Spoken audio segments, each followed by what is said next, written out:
Yeah. So right? then indulging in that makes you feel guilt and shame instead of love and connection. Or you feel like because your partner wants to do that, you feel like you're denying them something that, I don't know, it's just such a weird thing. And so I want to be able to bring that out in this conversation so that other women may have that same issue, you know, and that we can say, this is okay.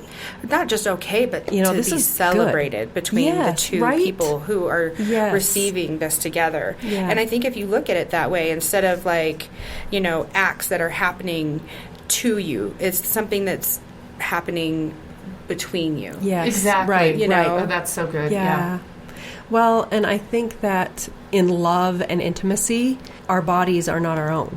I mean, we are connected and all together. Yes. So I think that whatever we can do in that we feel comfortable with is okay. And I think, you know, maybe we need to explore a little, maybe, you know, like slow it down. You know, is you know, some of the things that really helped, and I don't want to be like salacious or gratuitous, but some of the things that really helped my husband and I to slow down was just like experimenting with like tantric, you know, and tantric isn't that's What's a whole tantric? Tantric, it's like I don't know what that is. It's So let's say your ultimate goal is having an orgasm. It's slowing that down and really treating the person and bringing them to that point, and then backing away. So it's really about like flowing between each other, and it's giving great pleasure.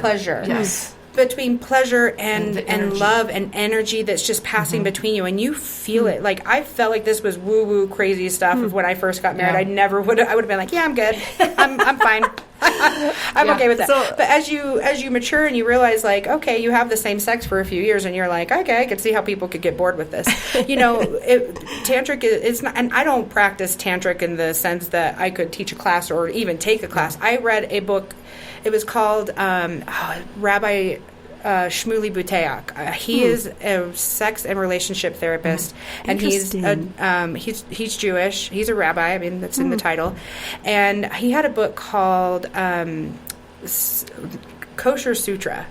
And my husband and I read that. Isn't that a hilarious title? I love it. I love Shmuley Buteach. He is an amazing therapist. And my husband and I read his book together. And so in that book, it talked about tantric. So that's as much as I've explored, and that was perfect amount for me, I think, where he talked about slowing things down and really learning to read the body language and the chemistry and the energy between you, and I think if you have two people who are interested and curious enough to explore that, you're going to have this beautiful experience every time. Well, I gotta learn more about that. Yeah, well, and what it does, what it can ultimately do is help you really actually learn what you enjoy, as well as as well as your husband or your partner or whatever. And it can start as simple as it isn't all about the act at all. Right. The act is the means to the end, basically. Right. It's more about the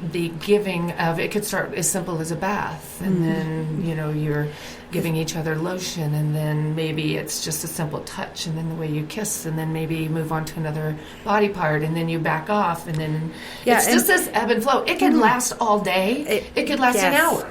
Wow. But and if you have kids, it's when they go to bed. It's called fast tantric. Or you stay really late like we do.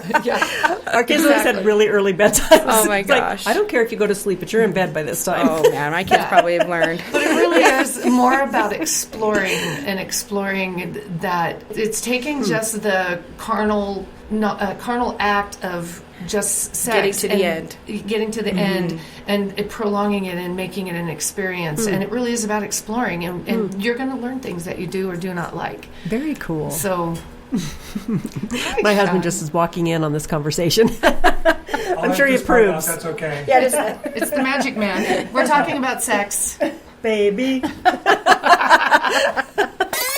Okay, so we were talking about tantric. Tantric. Oh, tantric. Shot. What did he say? Shut his face. We're talking about tantric sex. And you're welcome for later. This will be one of my favorite episodes. That's so funny. Oh my God. All right, I think we kind of covered it with tantric, basically saying, you know, it's just giving each other great pleasure through slowing things down and bringing people to a point, bringing each other to a point, and bringing it back down, and exploring the body in different ways. And so, what are some of the questions that the ladies ask you? Oh, I think that they're just fascinated by somebody who gets in bed after the same, trials of motherhood that they have, and gets in the bed like they do, and I'm interested and they're not. Yeah. And part of that, to be fair, is my husband's ability to read me.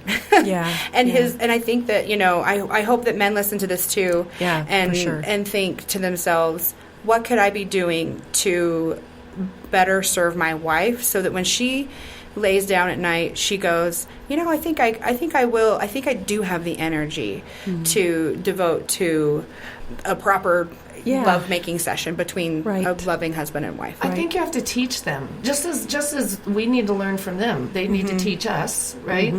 But I think ultimately men have been misled way more than women have, just because of their nature and what's out there more for them in the pornography world and stuff. So when they come into this marriage, I think the woman, if she can have the confidence to teach them what they love, what they want, and what turns them on, and what slows them down, and and beginning outside of the bedroom. It's this weird little dance that we do where if a woman's not, my friends tell me that they try to start sending out that signal that nothing's going to happen earlier on in the day, like, oh, I'm not really feeling so good, or I'm just so stressed out, I just can't get out of my head. And so if I ever get like that, just the other night I was laying in bed and I could tell, like, Steve's kind of like ready to go, and I'm looking at him and I'm just like, look, I'm sorry, I don't know what it is, but I am in my head so bad right now, I cannot even get to the point where I could feel desire, let alone receive it. And he goes, and I think being able to say that out loud is really powerful. And I think that if we just give language and words to the feelings that we're having, instead of being passive aggressive and being like, oh, my head hurts, because then he knows that it's not him. It's not him, and he's going to go inside himself and be like, well, what, even after I did the dishes and took the kid to, dance and picked her up so that you weren't stressed out, you're still so stressed, and then that's going to cause resentment. Yes. And so when he doesn't know what's going on in my mind, that night we talked until 1 a.m. I don't even think anything happened sexually, but we had a really beautiful conversation that lasted, and it was so fulfilling for me to know that it wasn't about him getting an orgasm. It wasn't about him, even getting a good night's rest. It was about our marriage and what was important to me and what was happening in that particular moment that he was interested in. It made me feel so connected. It made me feel so loved. That the next night I could just be like, "What's up, dude? Let's do this." I'm going to devour you. Oh yeah. He was investing in you. Yes. Right. He was investing his heart in you and in your heart. And that's what's so important, and that it's a genuine investment. And I think you have to be willing to accept that, there's two different people with these two different experiences, the past histories, triggers, landmines even, that when you get really vulnerable and you want to have good sex, vulnerability is a must-have. You have to be vulnerable.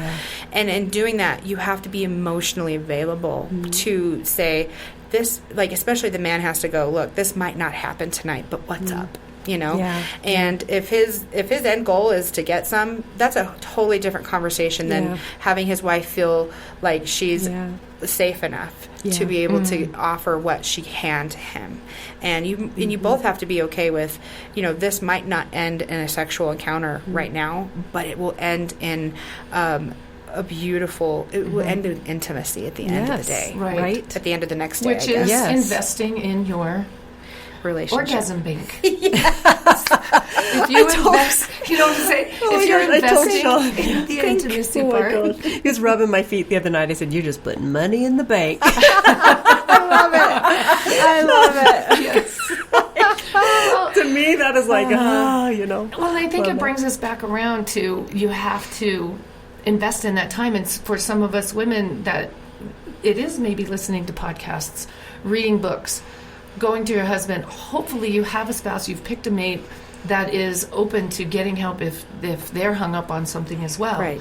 I think that it all comes down to open communication, consent between each other, just vulnerability. Yes. I think I'm so glad that you did say that, because I think it really you have to have that. Well, and we want to feel cherished and safe and desired too. and desired. And I know I've spoken with ladies who have gained weight, and they feel like, oh no. We could do a whole nother podcast on body, because it's like image and confidence. And she wouldn't have sex with her husband because she was embarrassed. Bless And her heart. I'm like, And yet but he wanted it. But your husband, he doesn't care. He's I promise. not. I have He's been every not. size in between, pregnant, and they don't care. What But- they want is to feel desired too. Yes. That trumps everything. Yeah, and that we can be so hung up on our body language that we deprive ourselves and our mates. Well, and our worthiness too. I think and that's that. We all struggle with Body different image. aspects of body Yes. image and worthiness, and Yes, for sure. that's worth having a conversation Yes. with our significant other as well.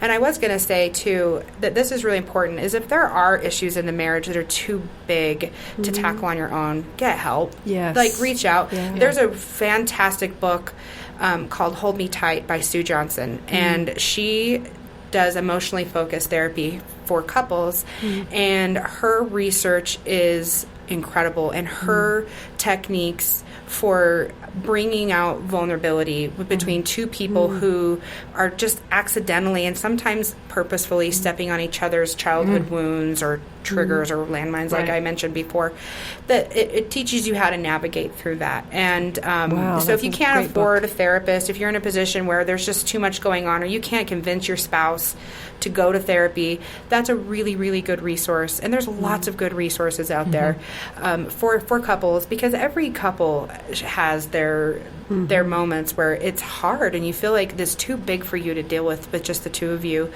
And if you have issues in the bedroom, those specific things come up. They will. They will come up. Every time will. Yeah. Your marriage holds on to this, whether you mean for it to or not. Yeah. And the more time that goes by, the more resentments build up, the more problems you're going to have, the more situations that you're going to find confusing. So you have to know how to navigate through them. And I think that when you get in bed at night and you're forced with, are we going to be intimate or not, is a really good time to say, okay, this is where I'm at. And, maybe wait till the next day to bring up specifics, but to just go, okay, if I'm not willing to be intimate with my husband right now, what's going on? Or for if you're sure. wife, if you're a man. Question And if what's you- in us. And if you really are tired, sometimes you really Sometimes are you really are tired. just tired. Yeah. Wake And you up could early be the next day and get you it could going. be like, dude, can I have a rain check? Exactly. Set that That's always a alarm good 30 way to minutes start early. a day, in my opinion. I've done that. I'm like, okay, you know what? I'm just not used to staying up past 9. But catch me at 6 a.m. and I'm good. And that is another question my girlfriends ask, is like, when does all this happen? How do you have time for this? I'm like, look, you have to be willing to sacrifice, whether that's 30 minutes of sleep. Like, at this point, my one friend was like, nope. Sorry. I was like, well, then you chose your 4:30 gym buddy appointment. Then you did. So you have to prioritize. And I'm telling you right now, if you don't prioritize this intimate relationship, and not just the sex, but the connection between you and your husband that leads to that, You're in danger. You're in danger, man. Yeah, You got to I be agree. careful. You can't do that. Will you give us a list of some of the things that you've read that are good Yeah. resources? I mean, I So- think it'd be nice to have some of that. Yeah. You've read the 2. You've said So the I 2. said the 2, the Hold Me Tight by Sue Johnson, and then anything by Shmuley Boteach is really great, because he's a huge proponent of intimacy in marriage. He is Orthodox Jew, so some of his, there's some things that don't apply to me, but I think on the whole, that's probably the best resource, I would say. So- That was Kosher Sutra. And how do you spell his name? Oh, Shmuley is SCHMULEY, and then Boteach is spelled like Boteach, I think, BOTEACH. Okay.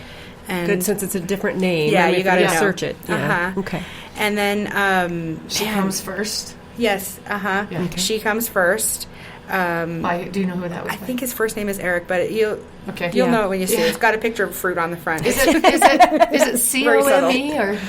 Yes, COME. Okay, just wondered. Yep. He wasn't going. He was going for a little more abstract there. Making